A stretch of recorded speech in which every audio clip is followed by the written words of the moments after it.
In 2002, Chris, then 18M now, 30M, had finished high school and got accepted to a top engineering college. I was really looking forward to this chapter of my life. Home life had been fine, but I never had felt overly cared for. My parents weren't neglectful, but I was always second to my golden child younger sister. It was clear from a young age that I was gifted academically, but instead of this getting me praise, it got me only expectations. Mistakes for me were not acceptable and my consequences would be heavy. I still remember getting my car taken for a month when I was 16 because I forgot to lock the front door one day when I left. My successes were expected, not celebrated, and while some words of pride might be shared, my triumphs were never a big deal. On contrast, my little sister, Alicia, one for F then, had been praised and treated like a princess from birth. She could do no wrong.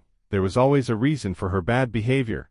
She may be corrected, but the consequences would be slight, or only involve a verbal scolding. She was nowhere the student I was. She wasn't dumb. She was just average. However, physically she was very gifted. By time she was in middle school, she was a USAG level 8 gymnast, so by no means a future Olympian, but still very talented. I still remember events like my birthdays being overtaken by my parents wanting her to show off her skills, and her getting gifts or a say in where we ate. I remember being so happy when she quit gymnastics after 7th grade, one, so I would get to stop hearing about it, but also so I wasn't expected to go to her endlessly long competitions. Fast forward to the end of my freshman year, and I was back home. It was our annual family Memorial Weekend BBQ. Extended family, friends, dad's coworkers. It was a big deal. I had an amazing freshman year. I was Dean's List both semesters, had joined the school's shooting club, and was quite the natural at it, made a great group of friends and found myself a girlfriend,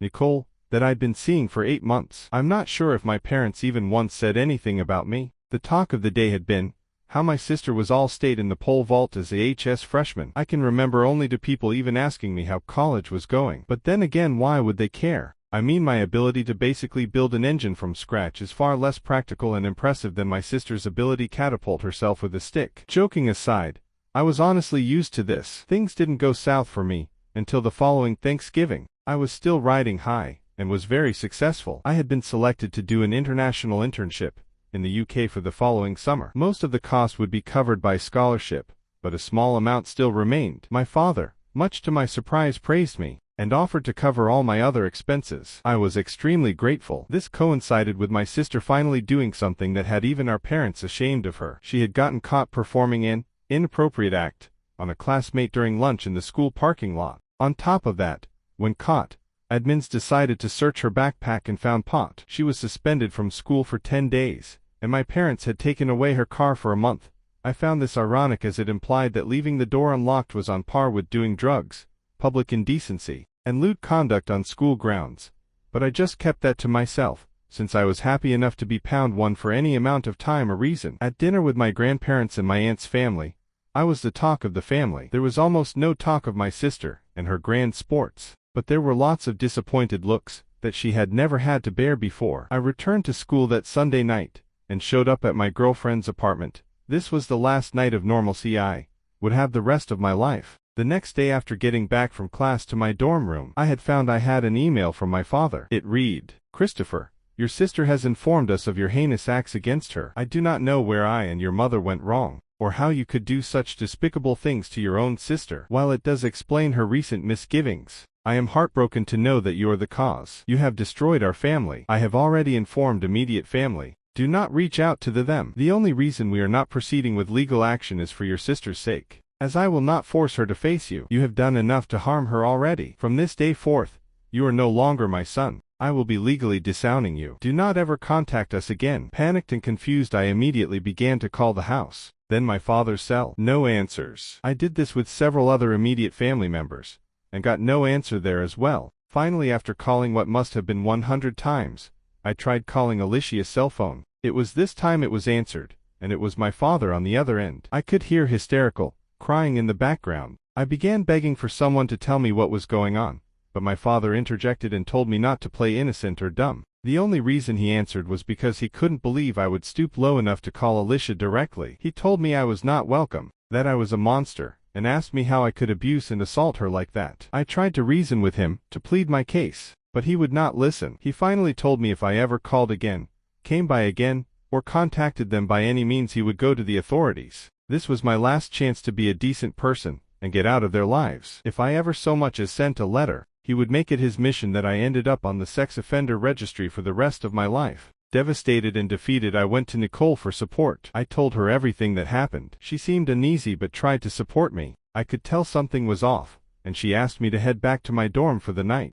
I was heartbroken to be sent away, but rationalized my concerns away. When I got to my dorm, my roommate, Jack, was there and being his usual self. Jack had been my best friend since day one of college freshman year. That was until I told him what happened. He too grew uneasy afterwards but attempted more support than Nicole had. It wasn't until the next day that the two then would start to distance themselves from me. Over the course of the next week, Nicole broke up with me in a public place, with her brother and cousin on standby. I guess I should be grateful she didn't just ghost me. Jack requested and was given an emergency placement in a new dorm room. They both rationalized that there was no way my family would just cut me off without it being justified. They had assumed my guilt as well. In the course of a week, I had lost everyone that was important to me. I was 20 years old and had no one, and no idea what I was supposed to do next. It's been a bit over 10 years since then, and every day has been impossibly hard. Being cast aside and shunned by everyone close to you changes you in ways you would never imagine. I was moving through life as best I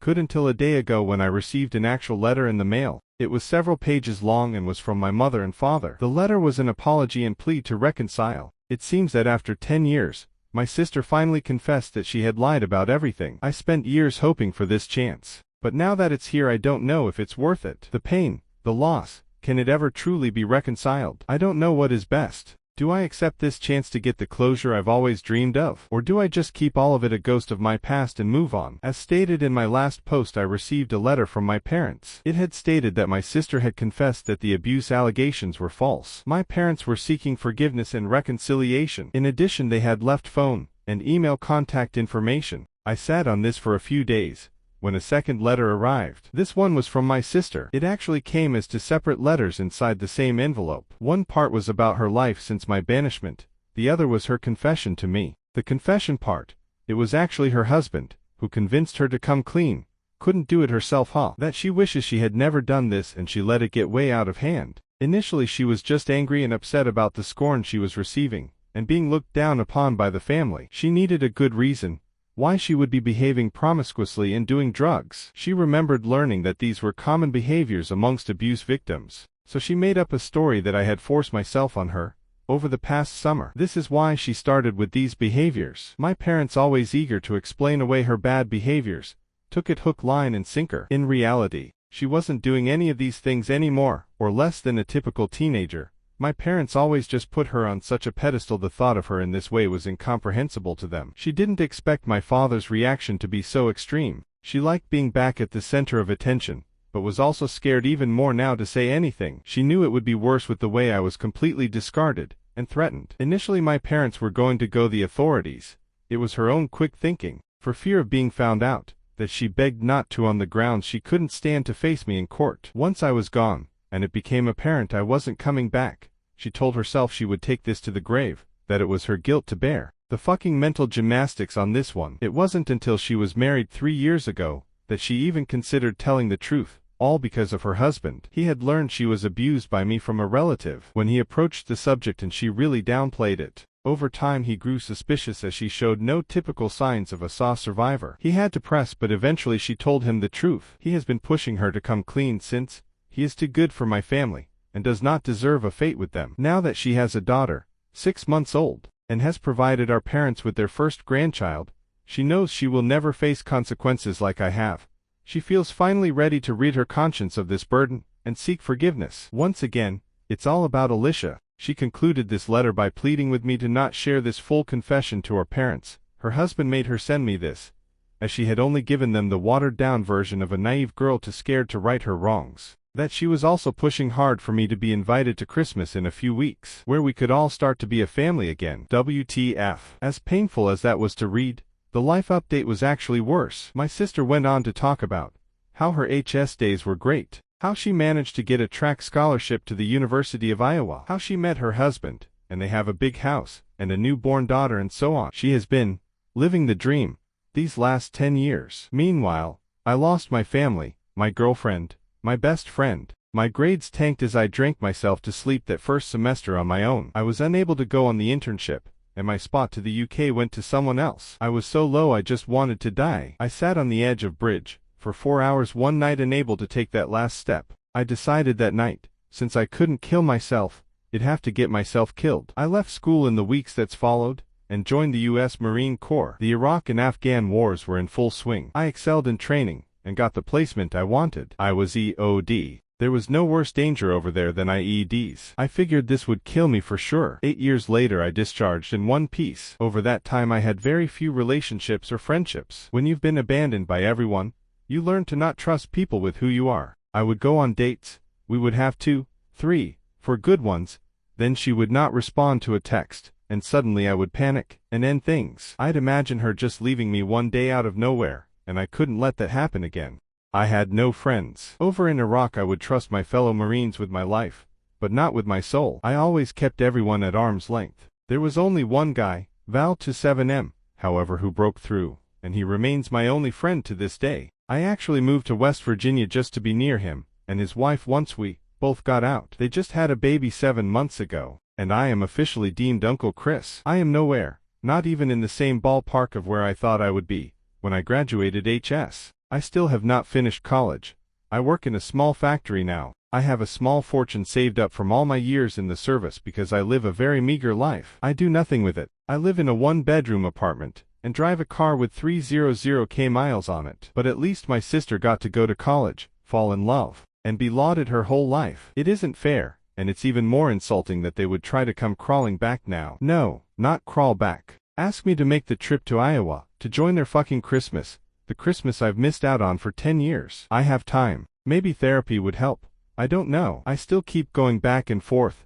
Do go and finally get the closure I've dreamt about? Or do I just ignore them, and continue to try and fix the broken life I have? It's 17 days until Christmas Eve. I have been invited to meet with my family. Unfortunately, tragedy struck 2 nights ago. My truest brother, Val, has suffered a terrible loss. His daughter, my honorary niece, Michelle, died of SIDS. This has hurt more than any day in the past 10 years. I should tell you all at this point. Val and his wife, Kim, are not your average people. They live a bit off the grid. They power by propane and solar. They have their own well for water. They are not dependent on any outside source or traditional societal resource. With that said, they put that aside to make sure their daughter was healthy. She was born at home, but they still had her seen by pediatrician.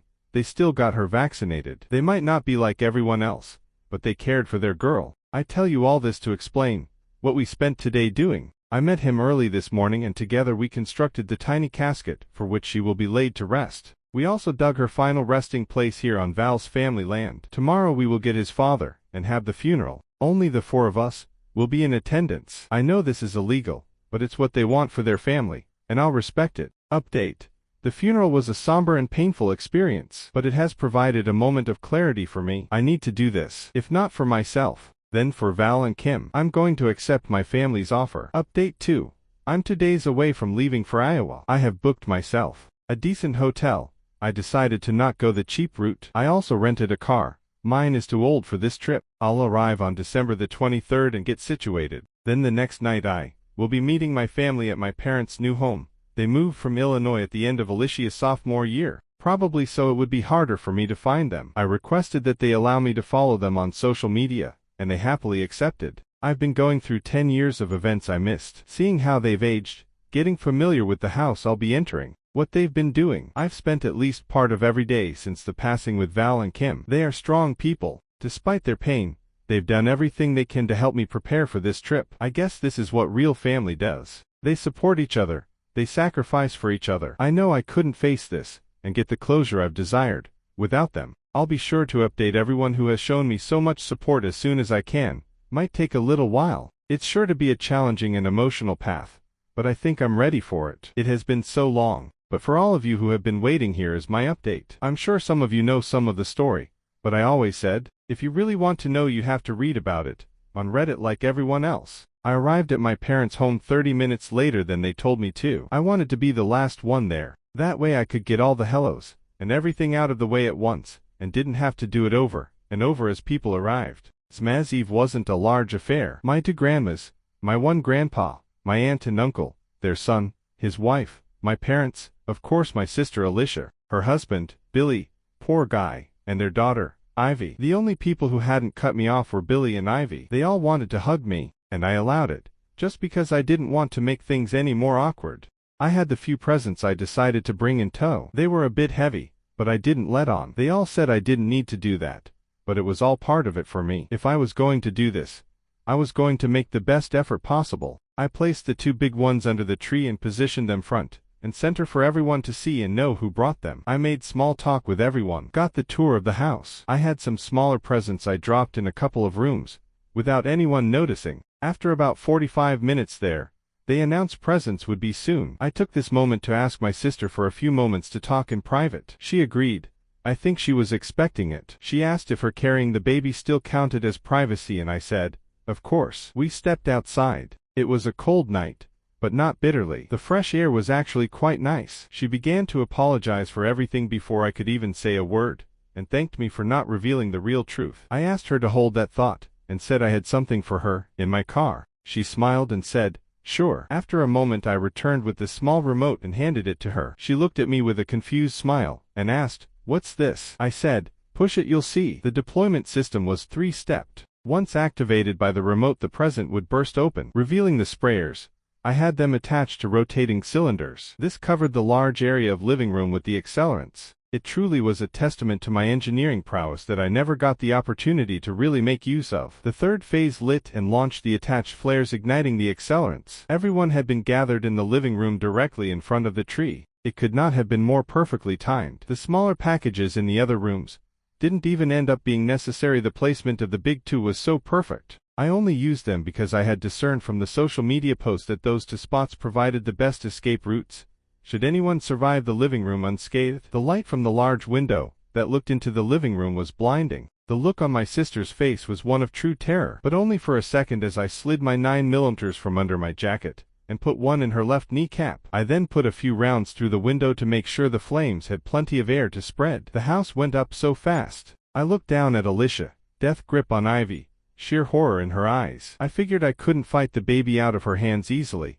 and quickly, so I just put another round in her shoulder to loosen the grip. Once I had Ivy in hand, I held her out to her crying mother. I looked down at Alicia and said, take a good look. This is all because of you. If you had never lied, this would never have happened. If you hadn't confessed, this would never have happened. If you hadn't insisted on me getting invited tonight, this would have never happened. Take a good look at Ivy, because this is the last time you will ever see her. You will never find her. I knew time was of the essence. I could finally hear the sirens over the sound of the screams coming from inside. I went to my car. I had a box positioned in the front seat for Ivy. I know it wasn't safe, but we weren't going far. I drove calm and safe to the meeting point. It was 6 minutes away. When I arrived at that abandoned lot behind the old warehouse we had scoped out, Val and Kim were already there. I let them know the whole mission was a success. I handed over little Michelle to Kim. She kissed my cheek. I embraced Val one last time. He called me brother. I returned to my car and made the 6-minute trip back to the house. I could see paramedics tending to Alicia. She was completely hysterical. I parked 2 blocks away, removed all my clothes except my compression shorts, placed my hands behind my head,